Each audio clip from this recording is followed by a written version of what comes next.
All right, everyone, my name is Stephen Michaels. This is the greatest show you ever heard, the Raiders Daily. Let's get right into it and recap the 2021 NFL Draft for your Las Vegas Raiders. With the first round pick, who do the Raiders take at the 17th overall? It's going to be someone big. It's going to be someone that's going to make an impact. It's Alex Leatherwood. Who? ESPN sets laughing. NFL Network sets laughing. The whole world's laughing. Raider fans are mad. Holy shit, what did they do? They took a guy that nobody knew. Nobody knew. That should have been there in the third round with the 17th overall pick. But it's okay, because 24 hours later, paid employees by the Raiders, who are also reporters, they're going to tell you that every team had Leatherwood in their first round. They had a first round grade on Leatherwood. The Raiders were just so smart. They outsmarted everyone. In reality, Alex Leatherwood, he might struggle at right tackle because he shouldn't be a right tackle. He's more of a guard, in my opinion. The Raiders took him because they want to get better in the run game. That's why they got rid of Rodney Hudson. That's why they got rid of Trent Brown, thank God. That's why they got rid of Gabe Jackson. They felt like these guys were not good in the run game. Last year, they want more athletic guys. Alex Leatherwood, let me tell you something. He's better in the inside than playing a right tackle. Mac Jones saved himself a lot when Leatherwood was playing right tackle. He really did. He got the ball out quick. Mac Jones, he has a quick release. If he held onto the ball about 2 more seconds or 1 more second longer, he would have been sacked. I mean, so I would be concerned, honestly. Offensive line is boring in the first round. I know some Raider fans are not going to admit it. They're not going to admit this was a reach because they won't, even though they didn't even know who this guy was before the draft. But that's okay. That's okay. That's okay. Because the Raiders redeem themselves in round 2 when they take Trayvon Moehrig. He slides all the way down the second round, all because of medicals. He has a bad back, which is concerning. I'm not going to lie. But he says he should be ready for camp if we have a camp. And NFLPA doesn't want rookie mini camps. Next thing you know, they're not going to want an off season. These guys are getting paid millions of dollars here. Millions of dollars, and they can't go practice. You only work 17 weeks out of every year. But you don't want to practice, and you're making millions? Come on now. Do your job. Go to practice. And these guys, the Raiders need these guys at practice. They need to be coached up. The Raiders attack defense in this draft. Like I said, they take Trayvon Moehrig, a guy who can be the Raiders' future free safety. And thank God for this. Because right now on that depth chart, the only guy you see is Jeff Heath. And if you watched the Raiders' defense last season, you know you can't have Jeff Heath at free safety. The Raiders got sliced and diced all through the season.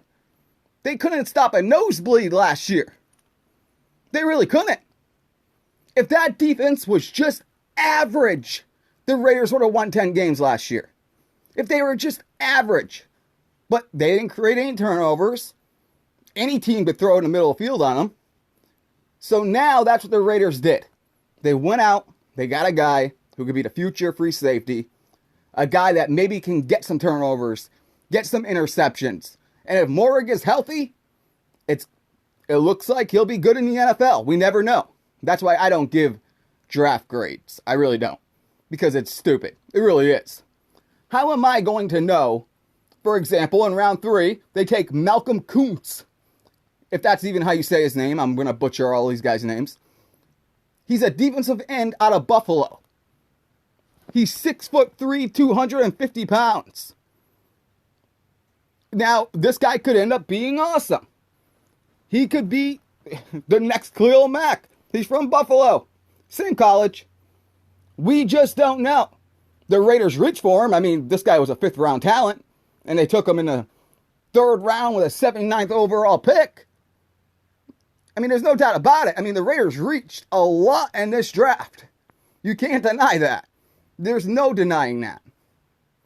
I mean, when they took Leatherwood in the 1st round, ESPN set were laughing. NFL Network set didn't even know what to say. Mark Davis was so embarrassed when the TV was on, he had to leave. Come on now. That's why when Moehrig fell, the Raiders had to take him. They had to take a name. The fans were going too crazy. Then the Raiders were in full damage control. They had paid employees who are writers try telling people that GMs around the National Football League really liked Leatherwood, and they were just about to take him. We all know that's bullshit. We all know that's a lie. Let's not pretend. Let's not pretend they reach for Leatherwood. They made up for it with Morig. We'll see how this Kuntz guy is in the third round. After that, they take a guy who I'm actually surprised even, round 3, I think this guy could be pretty good. He's a safety / linebacker, hybrid type. Divine Diablo from Virginia Tech. I like his film. 6'3", 226 pounds. He started his career as a receiver. Maybe this is a guy who can cover linebackers because the Raiders really need that. They really need that. Maybe he can get some interceptions because the Raiders need that. Their defense sucked last season so badly. They couldn't create any turnovers on defense last year. If that defense was just average last season, they would have won 10 games.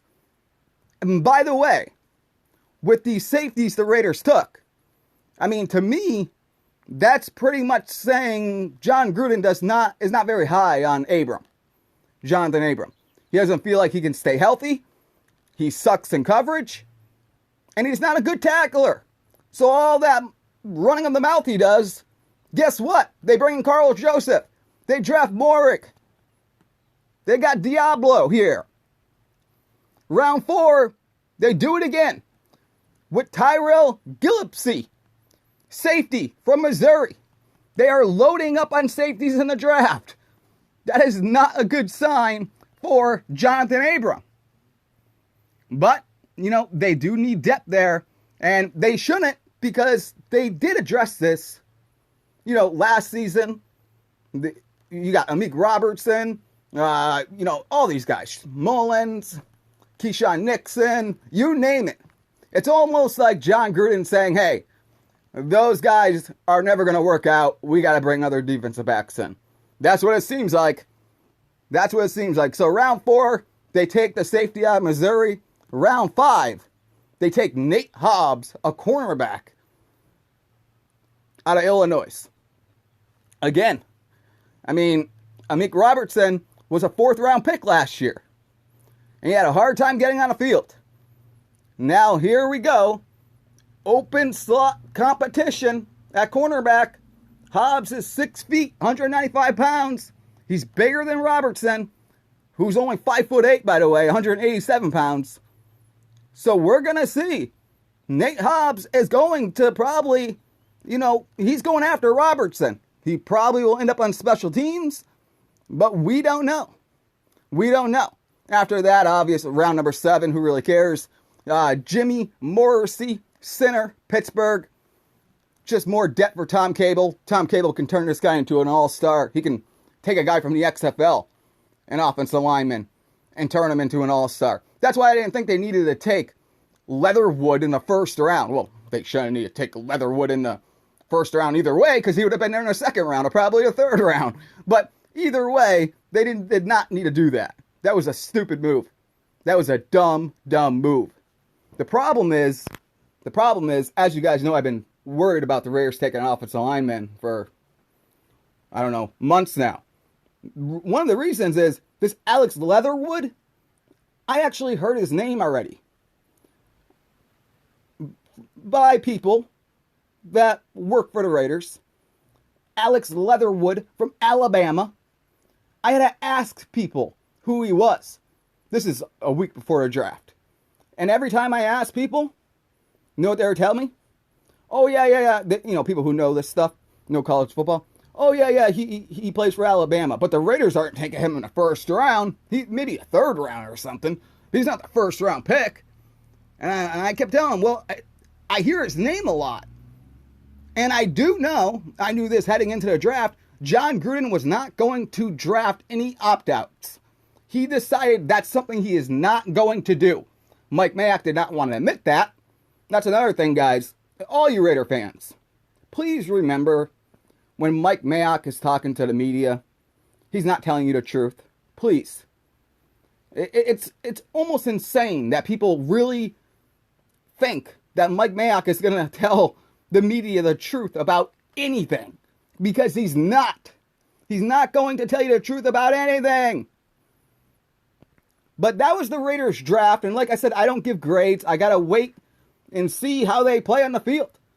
Sometimes these drafts that on paper look terrible, they end up being the best drafts. How many times have we seen that? So I'm going to wait till I see them on the field, and after the season, if they get on the field, then I can give them a grade. Like I said, Leatherwood scares me a little bit. He's better in the run game than he is in the pass game. Morik, I think, is the future at free safety. These other guys, I don't know. I just don't know. You know, Tyrell Gillespie, like I said, is he going to be pushing Jonathan Abram out? Malcolm Kuntz, he's a big dude, but I mean, he's not taking Yannick's job. He's not taking Max Crosby's job. So, but he's better than Arden Key. At least he's not tickling Deshaun Watson's toes. So, we'll see. Maybe he ends up being a superstar. We just do not know.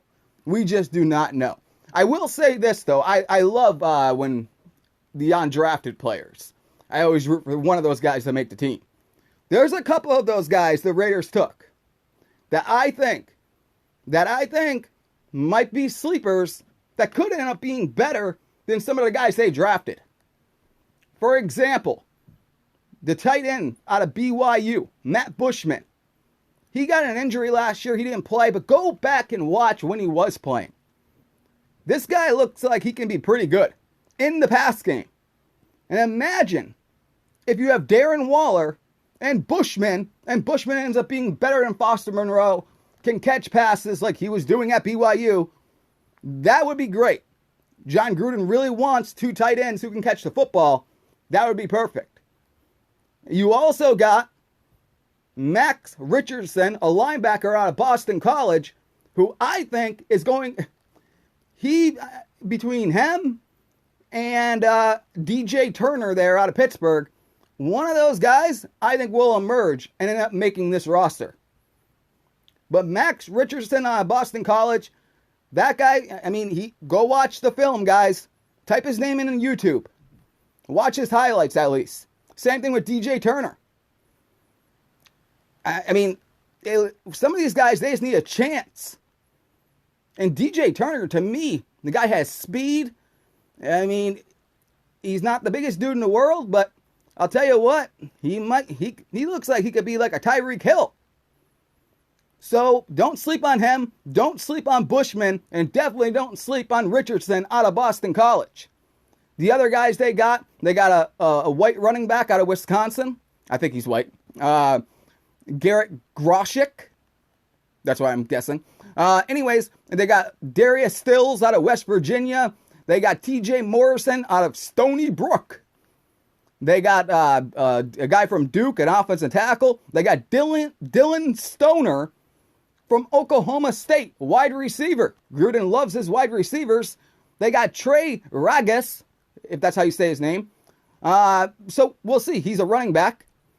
We'll see how he does. The Raiders, I like their undrafted picks. I really do.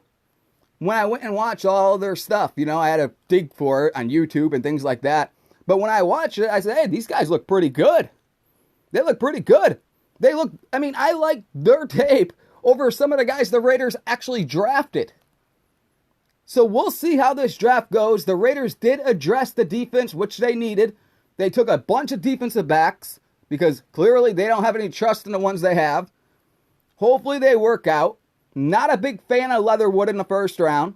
Nothing against him personally. I mean, I'm happy for him and his family. They're millionaires. That guy didn't think he was going in the first round. They're millionaires. And by the way, if Parsons falls to the Raiders and the Cowboys don't take him, what do you think the Raiders do? Do you think they still go with Leatherwood? Or do they take Parsons? What do you think? I have a feeling they take Parsons. I will say, though, again, that was embarrassing in the draft room. There's no doubt about it. I mean, they had the sound on ESPN was laughing at him. NFL Network didn't know what to say about that pick in the first round. Mark Davis was so embarrassed. You knew in that second round, when Trayvon Moehrig is still there, the Raiders have to take him. They have to do damage control. And that's exactly what they did. And they have issues with Moehrig. He wasn't even the first safety on their own board because of his medical issues. He has back issues. Hopefully, his back will be okay, and he could be that future free safety because the Raiders need someone other than Jeff Heath. We've seen enough of Jeff Heath at free safety. That defense was terrible last year. The Raiders and John Gruden and Gus Bradley, what they want is they want to create turnovers on defense. Hopefully, these guys can help them do that. They brought in some guys from free agency. Quentin Jefferson to Yannick, to all those guys. Hopefully they can get after the quarterback, sack the quarterback, create some fumbles, get some interceptions, and get that high-octane offense on the field. Because I feel like even with Derek Carr, which, by the way, this is Derek Carr's year. I mean, it's a make-or-break year for Derek Carr. He did not get an extension. Colton Miller got it. Usually a team does not keep the quarterback the final year of their contract unless they do something great. And I think the Raiders are looking at Derek Carr as, this is your final year to prove that you are the franchise quarterback. It's pretty obvious. His contract runs to what? 2022, I believe. So this is it.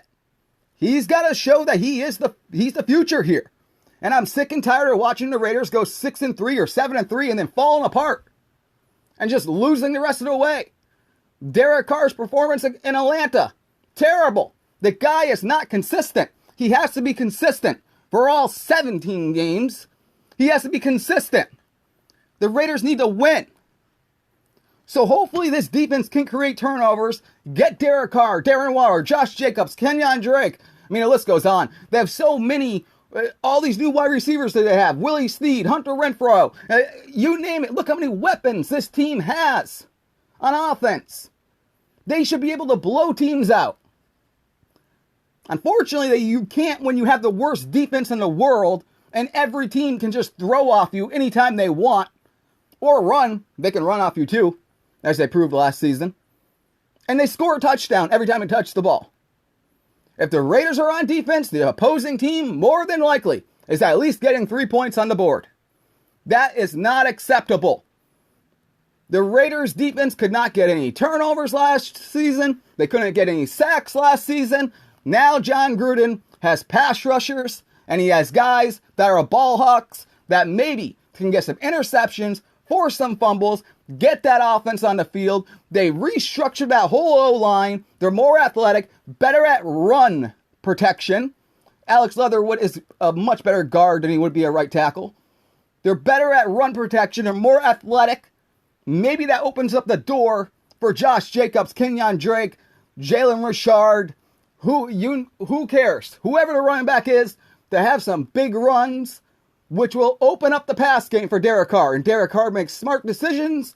He just gets it out of his hands quickly, like Gruden wants him to do. Then every now and then, hopefully Henry Ruggs in the offseason got bigger and got better at his breaks, better at route running. I know he's been working on it. He has to. There's too many examples last season where Henry Ruggs, this guy is so fast, yet so slow to get out of his breaks. He's got to get better at slant routes and things like that. He can't just do the same go route every single time. He can't. He can't do it. Because even when he does, guess what? He's so slow out of his breaks, Derek Carr throws the ball where he's supposed to be, and Henry Ruggs isn't there. And then you say, how the hell is Derek Carr overthrowing Henry Ruggs? Well, at least I know for a fact that not all of those times were Derek Carr's fault. Go back and watch the tape. It's Henry Ruggs getting slow to get out of his breaks. So that's not helping Carr out at all. So if Henry Ruggs can get better in that area, the Raiders are going to be good. They added a ton of weapons, like I said, on offense. That offense should be explosive. If this defense now and Gus Bradley's scheme can create turnovers, this is a 10-win team. if they can stay consistent.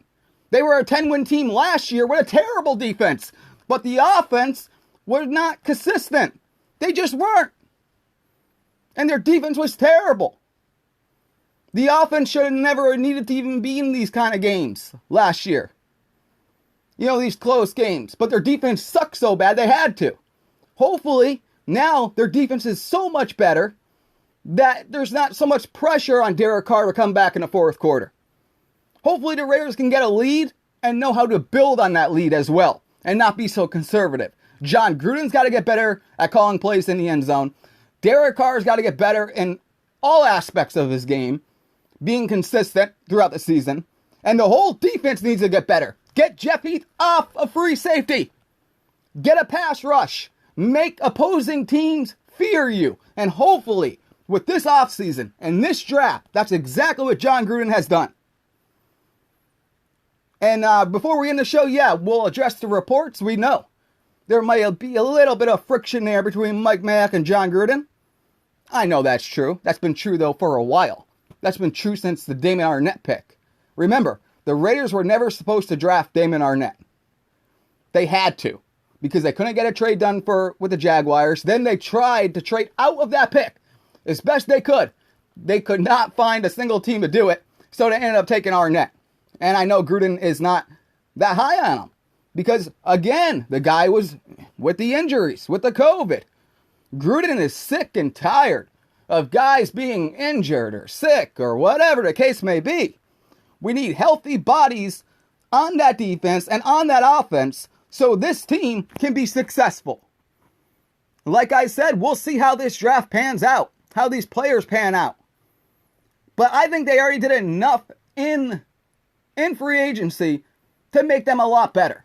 Now, I do not agree with the decision to release Mo Hurst. I think that was stupid. Arden Key, who cares? But I would never cut Mo Hurst. I just don't. Their defensive tackle depth kind of scares me there. A lot of guys, just not a lot of big names, if you know what I mean. So we shall see. But overall, listen, the Raiders address needs in the draft. Hopefully these guys are good. And guess what? The draft will be successful. Even though they've reached a lot in this draft, there's no doubt about it. I mean, anyone will tell you that. And anyone who tells you different is lying to you. They reached, but it doesn't matter week 1 if they reached and say round 3 for a guy and that guy gets an interception. That guy makes a big play. Then no one is talking about this team reaching. Because right? All right. So I'll see you guys later. My name is Steven Michaels. This is the Raiders Daily.